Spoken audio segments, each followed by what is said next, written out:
दत्ता दिखाते आई तक की करते थी इतला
জামাই ষষ্ঠী স্পেশাল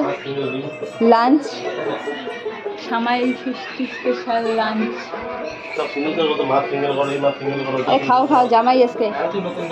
খাও খাও আর পারবা পারবা খাও খাও খাও শুরু করো পারবা আরে ছাড়লে খাবো নি আমরা খাইতে হবো ইস দেখ না সব তুলে দেবে গান ভিডিওর মধ্যে সব উঠাই গেল গায়ে ব্লগের মধ্যে যে তোমরা সব এগুলো কই করলা আমি কি এতগুলো খাইতে পারবো? হ্যাঁ খাইতে অল্পই দেওয়া হয়েছে পুরো তো দেওয়াই জামাই না ওইটাই তো এতগুলো আমি জামাই ছাড়া তুমি এতগুলো খাইতে পারবো আমি বুঝতে পারলাম আমি খাইতে থাক তারপরে এখন আমরা আসি তো যেমন খাবো না খাই দাও শুরু করো আর টিন তুই খাবি খাও একটু খাও পাঁচি খাবে তো তুই ফ্রাইড রাইস আর মাংস আর কিছু না খাবি হ্যাঁ ফ্রাইড রাইস আর মাংস আর কিছু নিবি না এত কিছু বলা হয়েছে ফ্রাইড রাইস ললি চালু করলাম হ্যাঁ চালু করে আরম্ভ